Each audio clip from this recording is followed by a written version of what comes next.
Hello friends, आज के video में बात करने वाले हैं कि उत्तर पुस्तिकाओं के मूल्यांकन हेतु जो विस्तृत दिशा निर्देश है वो राज्य शिक्षा केंद्र द्वारा जारी कर दिए गए। यानी वर्तमान सत्र 2025-26 की जो कक्षा 5वीं और 8वीं की बोर्ड पैटर्न पर एग्जाम हुई वो संपन्न हो चुकी है साथियों। और अब बारी है मूल्यांकन की। तो मूल्यांकन के संबंध में विस्तृत दिशा निर्देश जारी किए गए, किन किन की नियुक्ति और किस माध्यम से होना है, और साथ ही साथियों जो मूल्यांकन है कितनी तारीख से कितनी तारीख तक चलने वाला है, और साथ ही किसके क्या दायित्व रहेंगे और क्या क्या सावधानी रखना है। यानी विशेषकर जो मूल्यांकन करता है उनके क्या दायित्व रहेंगे और उन्हें मूल्यांकन के दौरान क्या क्या सावधानी रखना है, इन सब चीज़ों पे विस्तृत रूप से बात करने वाले हैं। तो साथियों इसके लिए हम देख लेते हैं राज्य शिक्षा केंद्र द्वारा जारी किए गए पत्र को। तो साथियों इसी क्रम में आप देख सकते हैं राज्य शिक्षा केंद्र का पत्र है जो कि 27 फरवरी 2026 को जारी किया गया है। और विषय में देखेंगे तो स्पष्ट हो जाएगा कि कक्षा 5वीं 8वीं वार्षिक परीक्षा सत्र 2025-26 की उत्तर पुस्तिकाओं के मूल्यांकन हेतु विस्तृत दिशा निर्देश।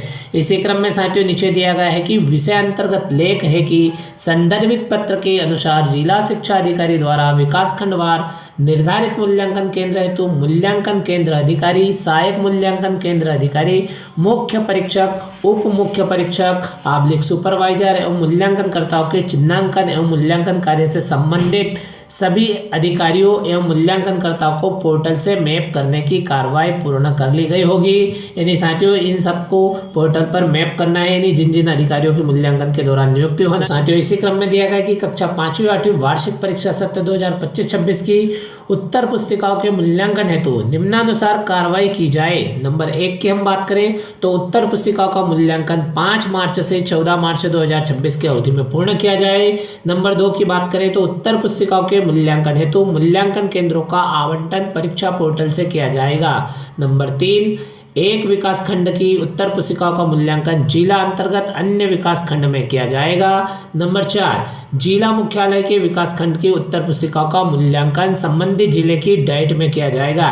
इस प्रकार साथियों आप देख सकते हो मूल्यांकन संबंधित क्या क्या कार्रवाई करना सुनिश्चित है, इस प्रकार से 4 पॉइंट में इसमें दिया गया है। साथियों इसी क्रम में आप देखेंगे तो डाइट एवं जिला मुख्यालय पे स्थित होने की स्थिति में जो मूल्यांकन रहेंगे उस मूल्यांकन से संबंधित जो दिशा निर्देश है 4.1 से लेके 4.5 में दिए गए। और जो शेष दिशा निर्देश है जो ऑनलाइन करने से संबंधित है, यानी जो मूल्यांकन केंद्र से संबंधित है पोर्टल पर जो हमें डिस्पैच करना है, यानी बंडलों को डिस्पैच करना है, फिर उसके बाद में बीआरसी द्वारा किस प्रकार से उनको पोर्टल पर प्राप्त करना, उससे संबंधित दिशा निर्देश भी दिए गए साथियों। और मूल्यांकन कार्य रविवार एवं सार्वजनिक अवकाश दिनों में भी कराया जाएगा, इस प्रकार से बिंदु नंबर 8 में दिया गया है। बिंदु नंबर 10 की बात करें साथियों तो यहाँ पे दिया गया है कि प्रत्येक मूल्यांकन केंद्र में निम्नानुसार मानव संसाधन की व्यवस्था सुनिश्चित की जाए। तो आप देख सकते हो जो मूल्यांकन केंद्र रहेगा वहाँ पे किस प्रकार से किन किन की नियुक्ति होना है। तो आप देख सकते हो पद नाम दिया गया है। तो मुख्य केंद्र अधिकारी यानी मूल्यांकन केंद्र अधिकारी नंबर 1 की बात करें तो संबंधित संस्था / जो प्राचार्य है वो रहेंगे, और संख्या आप देख सकते हो 1 रहेगी। इस प्रकार से सहायक मूल्यांकन केंद्र अधिकारी तो हाई स्कूल प्राचार्य, व्याख्याता या उच्च माध्यमिक शिक्षक हो सकते हैं और उनकी संख्या 2 रहेगी। और कक्षा 8वीं एवं 5वीं हेतु पृथक पृथक रहेंगे। नंबर 3 की बात करें तो स्ट्रांग रूम प्रभारी, व्याख्याता / उच्च माध्यमिक शिक्षक 1 रहेंगे। और नंबर 4 की बात करें तो मुख्य परीक्षक प्रत्येक हेतु पृथक पृथक रहेंगे। प्रधानाध्यापक, व्याख्याता, उच्च माध्यमिक शिक्षक, वरिष्ठ शिक्षक हो सकते हैं और आवश्यकता अनुसार रहेंगे।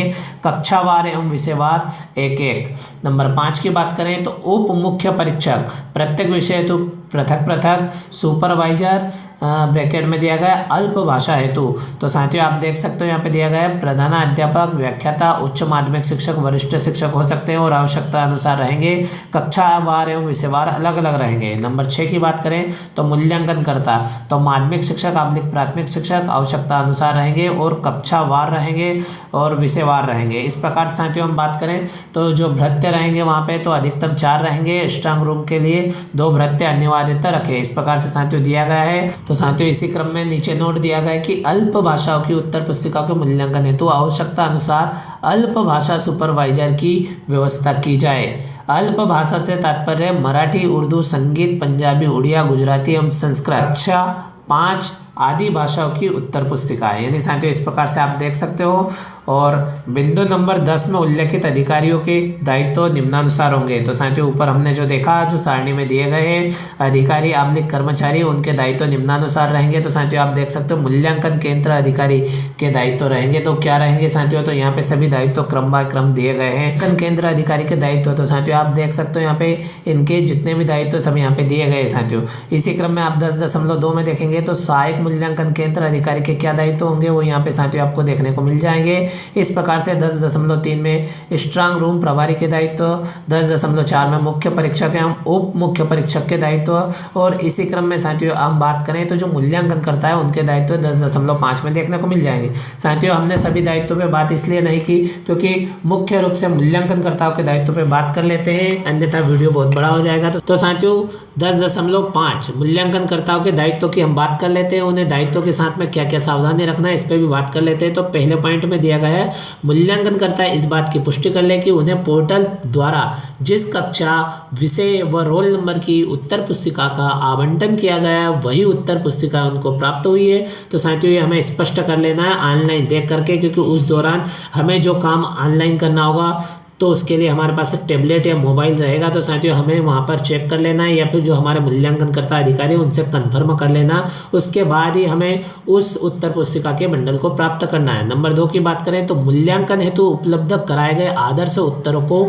मूल्यांकन का आधार बनाया जाए। मूल्यांकनकर्ता मूल्यांकन हेतु प्रदाय किए गए प्रश्न पत्र एवं आदर्श उत्तर के सेट्स का मिलान करने के उपरांत मूल्यांकन कार्य प्रारंभ करें। किसी भी परिस्थिति में एवरेज मार्किंग नहीं की जाए। यानी साथियों वास्तविक जो उत्तर है उन उत्तरों से मिलान करने के बाद ही हमको उसके अनुसार मूल्यांकन कार्य करना है, एवरेज मार्किंग नहीं करना है। साथियों इसी क्रम में बिंदु नंबर 3 की बात करें तो मूल्यांकनकर्ता ध्यान रखे कि उत्तर पुस्तिका में कोई भी उत्तर का अंश अमूल्यांकित ना रहे।